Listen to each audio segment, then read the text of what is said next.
I've always been an optimist, but after what happened, even I stopped believing in the sincerity of people, especially those who are close to me. It was an incredibly shocking hypocrisy. I could never have imagined such an ending to this story, even in a nightmare. It started slow, just little things I barely noticed at first. Claire began spending more nights at her sister's, always with some vague excuse about family stress or needing space. I didn't push. I figured maybe she just needed time. But then Travis started acting different too. The guy used to swing by all the time, talk football, have a beer, hang with the kids. Then suddenly nothing. Not a text, not a visit. He just vanished. I didn't connect the two right away, but something in the air started to feel wrong, like walking into a room where someone just left. The warmth still there, but the life gone. The turning point came by accident. I'd grabbed my daughter's phone by mistake, thinking it was mine. I was halfway through handing it back when I saw it, Claire and Travis, sitting together in some restaurant, smiling like it was a date, like they weren't hiding anything. Her body leaned in close to his in a way I hadn't seen in a long time. When I showed her, she barely flinched, said it was a coincidence, that they ran into each other. I nodded and dropped it, but something cracked open inside me. Not rage, not yet, just a quiet, cold suspicion that didn't go away. Then came our daughter's birthday. I'd spent the whole week prepping, baking, decorating, wrapping presents. I even tried to make the stupid cake myself. When I called Travis to help, he claimed he was on a business trip. Strange how I'd never heard about it. Claire said she'd run out to grab the cake, even though everything was already set. She was gone for nearly 3 hours. No texts, no answer. When she came back, she was holding a gift like that made up for it, rambling something about the post office being backed up. I didn't believe a word, but I said nothing. The next morning I was tossing recycling in the trunk when I noticed the bottles, wine half empty, rolling around like secrets. And then the jacket. I knew it wasn't mine. I pulled it out, stared at it, and knew right away who it belonged to. Travis had worn it to our cookout last summer. I'd helped him stitch up the tear on the sleeve. When Claire saw me holding it, she shrugged and said it must have been old, just something left behind. I brought it to my face and inhaled, still warm, still fresh. That scent hit me like a punch. We fought later. It was ugly, not raised voices, but sharp words that cut like razors. Claire screamed she was done, that she was tired of being a mom, tired of pretending, tired of all of us. Then she walked out, just like that. The kids stayed with me that night, confused but too afraid to ask. I didn't sleep. Couldn't. Just stared at the ceiling, listening to the rain tick against the windows, like a clock counting down. After midnight, I found my daughter's tablet still playing cartoons on the counter. I picked it up to turn it off, but a video autoplayed. Claire again, in a car I didn't recognize. Travis in the driver's seat. They were kissing, slow, deliberate, and so familiar it made my chest cave in. I watched the whole damn thing, frozen. When it ended, I walked straight to the living room, pulled every photo off the walls, ripped them to pieces right there on the floor. Then I walked outside barefoot, straight into the cold rain without thinking. I didn't care. My feet hit the pavement hard as I ran to the car and drove to the lake, the place where I'd proposed to her years ago, where I thought the future started. The water was still, black under the storm. I sat there with the engine running, the wipers dragging across the windshield like metronomes, and felt everything slide into place. The betrayal wasn't just real, it was deep, threaded through years of trust and lies. And for the first time since all of this started, I didn't feel helpless. I felt focused. I didn't know what I was going to do. Not yet, but I knew I would do something. The next morning, something inside me had changed. I wasn't shaking anymore. I wasn't confused. I'd crossed that line between disbelief and something colder, sharper. I kept the kids busy with cartoons and cereal while Claire's absence spread like fog across the house. She didn't come back that night, or the next. I didn't call her, didn't need to. I already knew where she was. What I needed now was proof, real, hard evidence. Not a hunch, not a grainy video from a tablet. but something undeniable that she couldn't talk her way out of. I started with her phone. She always guarded it like it held national secrets, but I knew her passwords. I'd known them for years. One afternoon while the kids were napping, I installed monitoring software. Quiet, invisible. She'd never see it. From then on, every call, every text, every location, sent straight to my account. I sat there on the floor with the tablet still glowing beside me, and I felt something tighten in my chest. I wasn't doing this to spy. I was done with hoping, done with giving her the benefit of the doubt. I needed to see it all. Every lie, every hidden corner. It didn't take long. That first night I listened to a call between her and Travis. Her voice was low, like she was whispering into his skin. She said, "I can't keep lying like this." He told her not to worry, that I'd never find out. They laughed. Actually laughed. My jaw clenched so hard it felt like my teeth would crack. I played the recording back 3 times just to make sure I wasn't hearing things. Each time it hit harder. Not just the words, but the ease, the comfort in her voice. Like this wasn't new. Like this had been going on for a long, long time. And still I waited. I didn't blow up. I didn't confront her. I wanted her to believe I was clueless. I needed her to keep talking. The more she thought she was safe, the more she let her guard down. Over the next week, I collected everything. Photos, call logs, location pings, credit card charges that matched up with hotel bookings, restaurants, bars. She was bold, careless. And Travis? He was even worse. He joked during one call that the kids wouldn't even notice a new dad. I was in the garage when I heard that one, sanding an old chair. My hands stopped moving. I stood there staring at the wood, my knuckles white. Then I slammed the sander into the floor so hard the plastic casing shattered. That was the moment, the final straw. There was no coming back from this, no rationalizing, no emotional plea that could fix it. I didn't care how she explained it, didn't care if she cried or screamed or blamed me. I just wanted her gone. When she came home later that week, it was like nothing had happened. She smiled at the kids, dropped off a grocery bag like she was doing some kind of favor, and kissed our daughter on the head. I told her to come with me calmly. No anger in my voice, just flat. I brought her into the kitchen, pulled out my laptop and opened the folder. First the video, then the audio files, then the receipts. She stood frozen, her mouth twitching, her hands shaking. She screamed, not at me, not at the proof, but at the exposure. She tried to snatch the laptop, said I had no right, said I'd violated her privacy. I didn't flinch. I turned the screen toward her again and played the clip of her laughing with Travis. "He'll never find out." The kids heard everything. Our son came into the kitchen, confused, wide-eyed, asking what was happening. Claire tried to speak to him, but he backed away. Then out of nowhere, he picked up a ceramic mug and hurled it at her. It hit the wall just beside her head, shattered into 100 pieces. She looked like she'd been struck herself, standing there trembling, eyes wet. But I didn't say a word to her. I just looked her dead in the eye and pointed to the front door. "The door's that way," I said. She hesitated, crying now, muttering something about needing to explain, needing to stay. But I didn't budge. She turned and ran, slamming the door so hard the frame rattled. I stood there in the silence that followed, breathing hard, my heart pounding like a drum in my throat. The kids were still in the hall watching. I didn't know what to say to them. I just sat down on the floor, surrounded by broken mug shards and a marriage that had finally fallen apart in full view. The next 2 days felt unreal. I deleted every account she had access to. Joint emails, streaming services, phone plans, credit cards.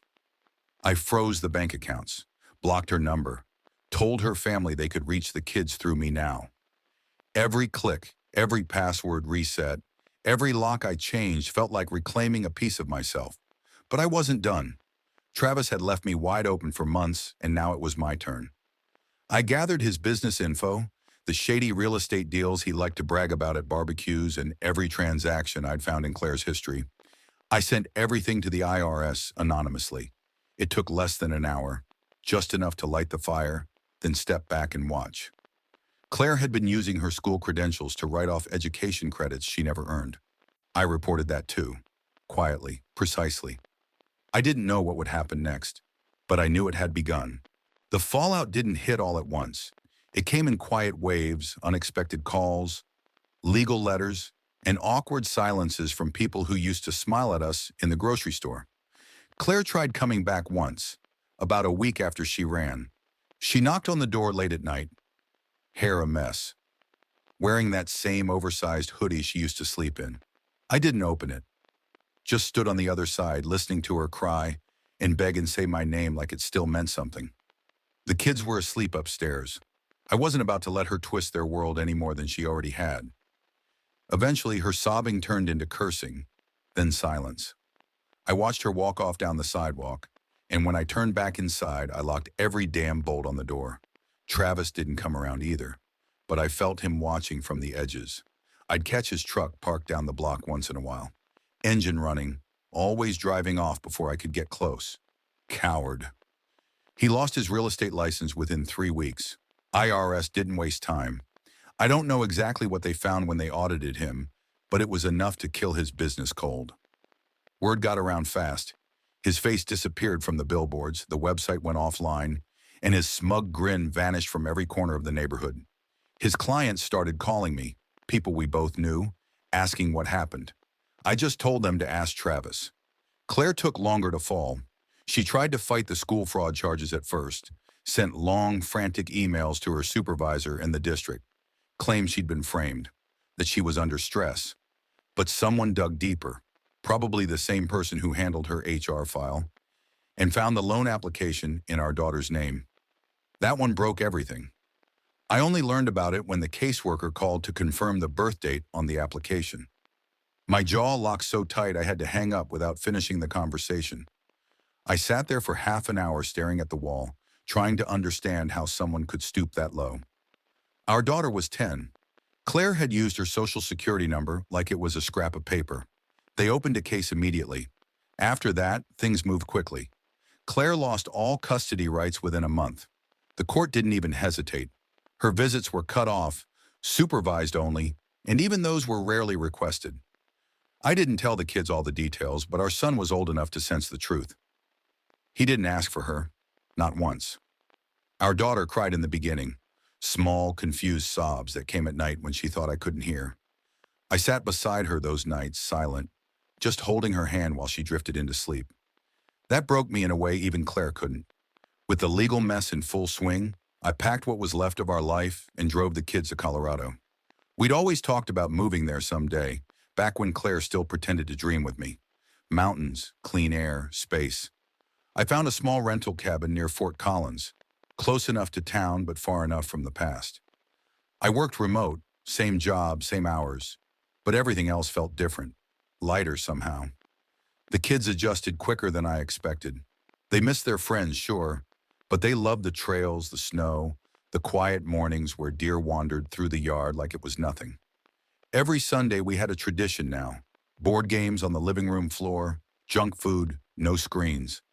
Just the three of us laughing, throwing fake money, accusing each other of cheating. It became our way of healing without saying a word. One night after a long hike, we sat around a fire pit we'd built out back. The flames cracked and hissed, and the cold crept around our shoulders. The kids were wrapped in blankets, roasting marshmallows, giggling at something only they understood. I stared into the fire for a long time, feeling the last of that old fear dissolve. For the first time in months, there was no anger, no dread, just the stillness of a night that belonged only to us. Later that evening, after they'd gone to bed, I pulled out the journal I'd been keeping through it all. Notes, recordings, scribbled memories I hadn't wanted to lose. I flipped through the pages, reading the rage and heartbreak like they belonged to someone else. At the end, I wrote something simple. I'm stronger now. She's not part of my life. I stared at it for a while, the fire dimming behind me. Then I walked outside, tore the pages loose, and fed them to the flames. Each sheet curled and blackened, lifting into the cold air like ashes that didn't belong to me anymore. But in the morning, there was still something I hadn't let go of. Something buried under the quiet peace. under the calm I'd worked so hard to build. Claire and Travis might have been broken, might have lost everything, but that wasn't enough. Not really, not yet. I didn't wake up one morning with a plan. It wasn't like that. It crept in slowly, that sense that something still wasn't finished. Claire and Travis had lost pieces of their lives, sure, but not in a way that matched what they took from me, what they tried to do to our kids. There were no scars on their bodies, no sleepless nights with crying children, no wrecked trust to rebuild every damn day. They got shame and consequences. I got the cleanup, the aftermath, the weight. And the more normal things started to feel in Colorado, the laughs, the long hikes, the sound of my kids sleeping in peace, the more I realized just how much had been stolen and how much they hadn't paid for. Claire still sent messages sometimes, from throwaway accounts, new numbers, blocked profiles. She was desperate in a way that didn't feel real, like she thought pretending to be someone else would change the outcome. I never replied. I just archived everything, built a file. I didn't need it for court.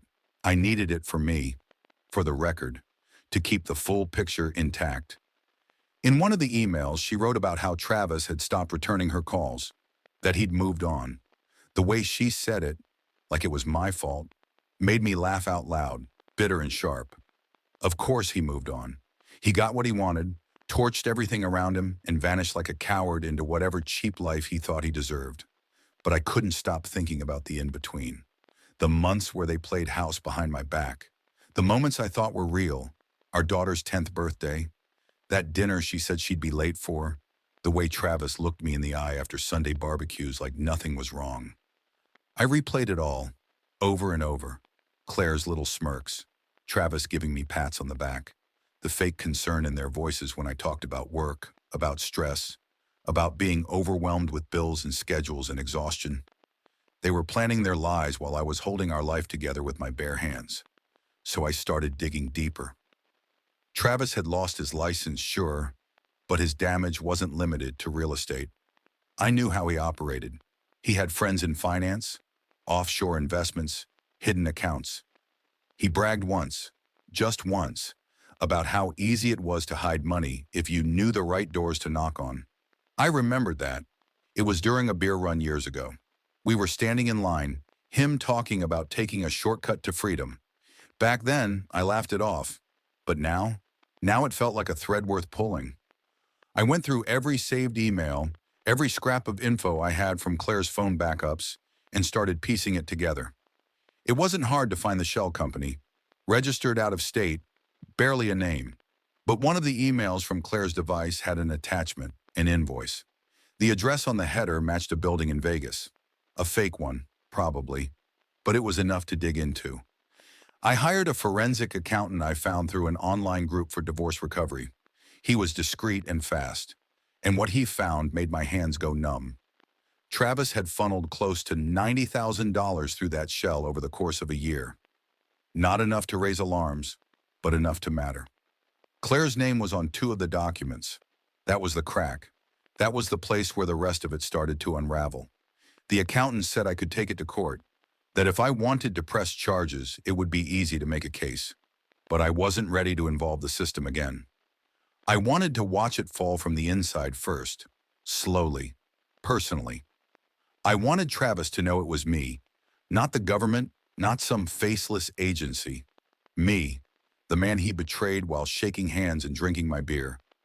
I started leaving breadcrumbs, anonymous notes to his remaining clients, quiet messages to his ex-partners, nothing aggressive, just questions.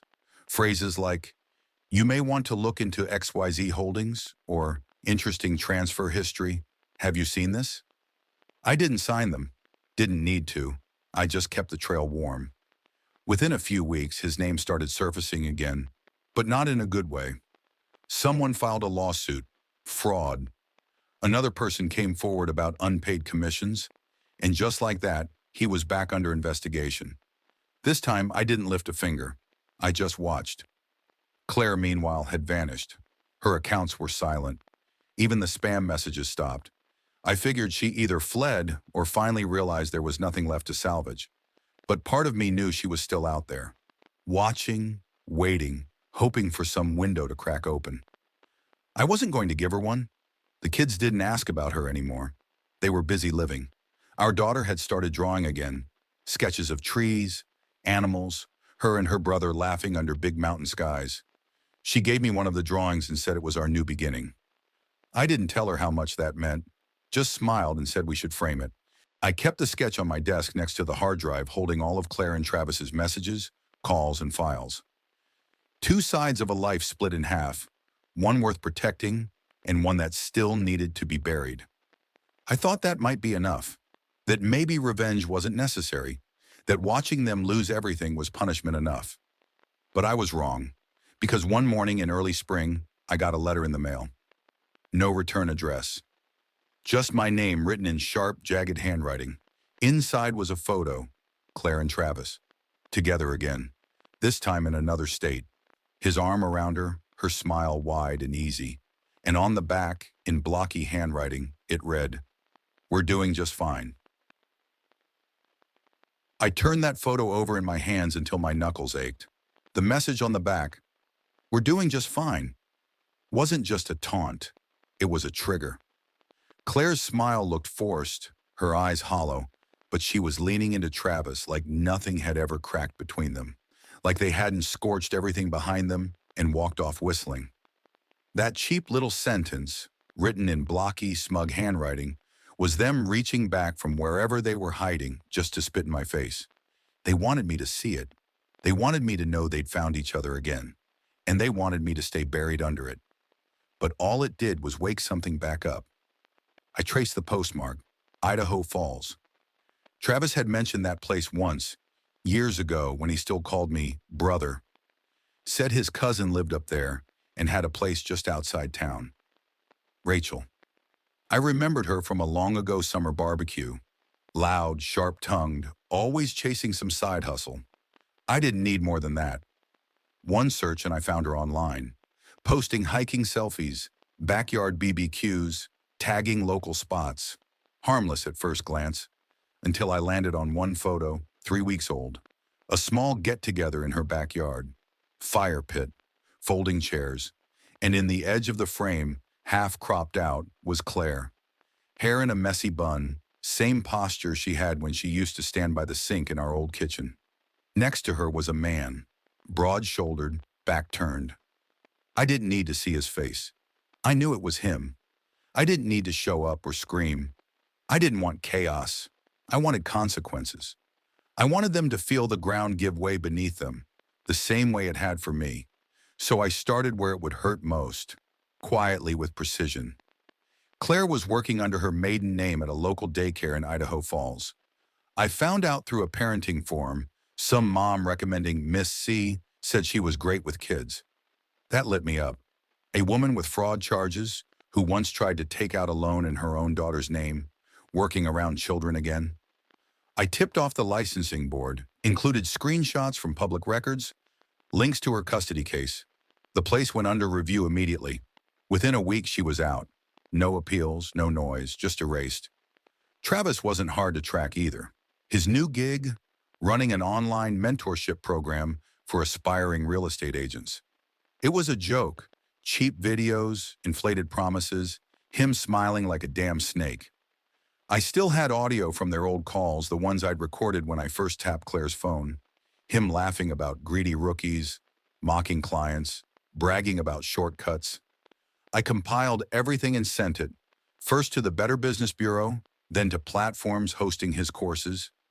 I even dropped a few hints in online forums where he advertised. One by one, his content vanished. Refund complaints flooded in. His name ended up on scam alert sites. I thought that might be enough, but there was one thread left. Rachel. She worked at a mid-level bank. Nothing glamorous, but enough responsibility to make her nervous if the wrong eyes landed on her. I didn't threaten her, didn't send warnings. I just gathered everything. Bank records, transfers tied to Claire, mentions of Travis, their known addresses, and printed it all out. Then I mailed it to her supervisor, unsigned, with one line typed on clean white paper. Why is your employee allowing 2 known fraud suspects to funnel money through her name? A few days later, her LinkedIn was wiped. Her bank's website showed her position as vacant. Then utilities at her house were shut off. No more backyard BBQs, no more posts. It was quiet. I kept all of this away from the kids. They didn't need to know what I was doing or why I stayed up so late sometimes, staring at documents long after the fire burned out. They were busy living, laughing. My daughter was drawing again. Detailed pictures of our cabin, the deer in the woods, the three of us holding hands. She gave me one and said it was our real life now. I kept it on my desk, beside the locked drive, holding every file, every message, every trace of the life Claire and Travis had tried to destroy. I thought maybe I'd done enough. Maybe this was the line. They were broke, unemployed, exposed. I could sleep again finally. I could leave the rest in the past. But late one night, when the kids were asleep and the house was still, my phone rang. No caller ID. Just a sharp electronic ring cutting through the quiet. I answered, already knowing what was coming. There was no voice, just silence. And then breathing, slow, close, deliberate. Then a whisper. So faint I almost missed it. "You think this is over?" For a few seconds after I heard that whisper, "You think this is over?" I didn't move. I just sat there, the phone pressed to my ear, listening to the empty line. There was no sound after that, no click, no hang-up, just the quiet weight of someone breathing on the other end, knowing I'd hear it, knowing I'd feel it. When it finally disconnected, the silence that followed felt thicker than the mountains outside. I sat at the kitchen table, hands frozen, pulse climbing in my throat. Not out of fear, out of something else. A deep, pulsing certainty that they weren't done. That Claire and Travis, despite everything I dismantled, weren't crawling away quietly. The next morning I woke to find our mailbox open. The flag was down, no new letters, but inside was a single photo. Our cabin, taken from the edge of the woods. Same angle I'd stood in a dozen times while chopping wood. There were no words, no note. Just the image, printed in matte, folded once across the center. That wasn't a message. That was a warning. I didn't tell the kids. They were still sleeping, curled up in the den under a pile of blankets. The Monopoly board from last night's game still scattered on the floor. I stood there for a long time staring at them, wondering how far Travis and Claire were willing to go. If this was desperation or something darker. I folded the photo back up and slid it into the drawer next to the files, the drawer I kept locked. That same day, I drove into town, bought a new set of locks, installed cameras around the property, picked up a Glock I'd been cleared for, but hadn't felt the need to use until now. I didn't want to live like that, looking over my shoulder, sleeping with one eye open. But I also wasn't going to be caught off guard again. I wasn't afraid of them. I just didn't trust how far they'd go now that everything else had been stripped away. Later that week, I reached out to someone I hadn't spoken to since before the move. His name was Reed, a quiet guy, former Army, now private security. He owed me a favor from years back, and when I told him what was happening, he didn't ask questions. He just said, "Send me everything." So I did. The photos, the calls, the locations. Within days, he had their trail. They weren't in Idaho anymore. They were moving. Cheap motels, cash-only places, constantly staying just out of reach. Reed tracked 2 burner phones. One registered near the border of Montana. Another popped up in Wyoming. They were running scared, but still watching. Still trying to reach me. Still clinging to whatever twisted idea they had of getting back control. A week later, I got another package. No return label. Just a manila envelope dropped at the front porch in the middle of the night. Inside was a broken frame, one of our old wedding photos, the glass shattered, the picture torn down the middle. On the back, scribbled in pen, were 3 words. "You started this." I couldn't laugh, couldn't even get angry. Just sat there, staring at the broken image like it belonged to a stranger. That photo had been taken 10 years ago, on a beach in Oregon. She was barefoot. I'd carried her across the rocks. That version of her, of us, was gone long before the lies began. I folded the torn picture in half, threw it in the fire, and didn't look away until it turned to ash.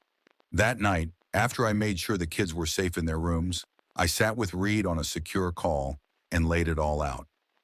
No more passive defense. No more reacting.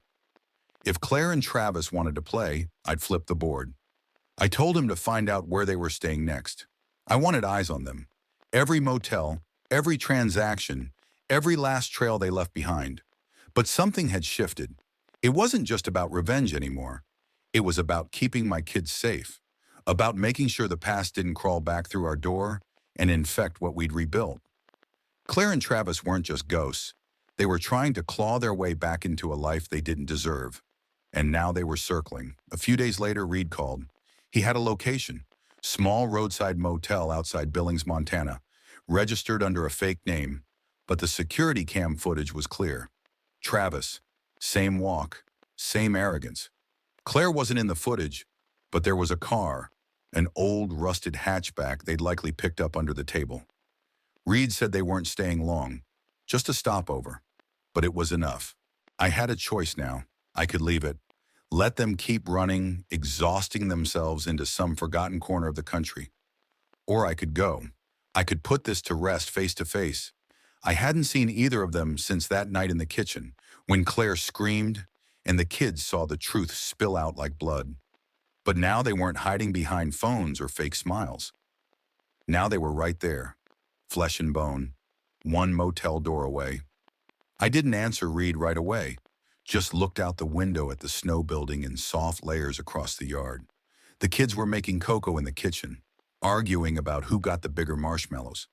And all I could think was, they deserved to grow up without ever looking over their shoulder. So maybe it was time to finish what they started. I waited until the kids were asleep. The wind outside had picked up, brushing against the cabin with a low whistle, like something whispering through the trees.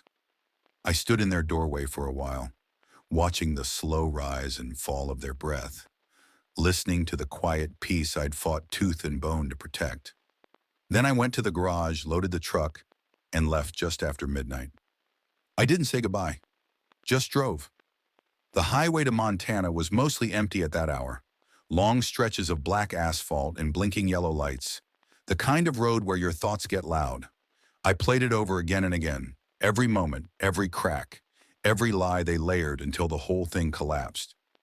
I thought about Travis, standing next to me on my wedding day, smiling like he meant it. I thought about Claire, curled next to me in bed, whispering that we were forever. I thought about our daughter's tablet, the video that pulled the curtain back, and the way it all came apart with one careless kiss caught on camera. By dawn, I pulled into the motel parking lot. The place looked like something rotting on the side of the highway, peeling paint, fogged up windows, a busted neon sign that read "No vacancy," even though half the lot was empty. Reed had sent the room number. Second floor, far corner, door facing the back lot. Curtains drawn. I parked across from it and waited. Engine off, windows cracked. It didn't take long. Travis stepped out first. He hadn't changed much. Same cocky gait, same cheap jacket. He glanced around like he expected the world to still bend for him. Then Claire followed, wearing a hoodie 3 sizes too big. Hair pulled back, eyes sunken. She didn't look at him, didn't touch him, just lit a cigarette and leaned on the railing like she'd aged a decade in the last few months. I got out of the truck and crossed the lot slowly. When Travis saw me, he froze. Claire turned her head, and for a second the wind went dead.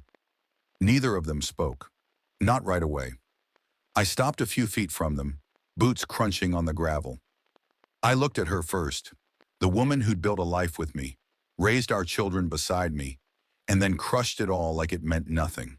Her eyes went wide for a moment.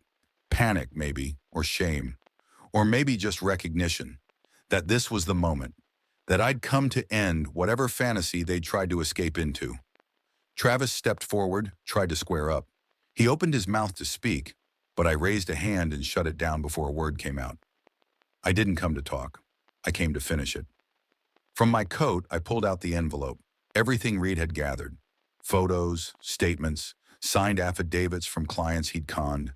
Every ugly little truth I'd uncovered about what he'd done while grinning through my front door like family. I tossed it on the pavement at his feet. He didn't reach for it, just stared down, jaw tight, breathing hard. Then I turned to Claire. She had nothing left in her. No fight, no tears. Just that empty, flickering look of someone who realized the damage was permanent. I pulled a second envelope from my jacket and handed it to her directly. She didn't touch it at first, so I dropped it between her boots. Inside was a copy of the official court document, her permanent termination of parental rights. No appeals, no contact, no chance. She dropped the cigarette and stepped back. Then I spoke. Quiet, clear, steady. I told you once the door was that way. You didn't listen. So I locked it. She blinked, her eyes filling just enough to sting. I turned and walked away. No screaming, no threats, no fists thrown or names called. Just silence and gravel under my boots. I got in the truck and drove out without looking back. Left them there, small, broken, exactly where they put themselves. Back in Colorado, I didn't say anything to the kids. They didn't ask. The air felt cleaner when I returned. The snow melted in slow drips from the roof. The mountains seemed to stand a little taller. I slept that night without waking once. On Sunday, we played Risk by the fire. Our son won, he always does, and our daughter accused him of cheating, laughing so hard she spilled hot chocolate on the board. I didn't care. I just sat back and watched them live. Really live. After they went to bed, I walked out to the fire pit with the last box of evidence. The photos, the audio, the files, all of it. I burned them piece by piece until the wind carried the ashes out over the dark. No more proof, no more trail, no more weight. They're gone. That's all for now, folks. Thank you for being with me today and listened.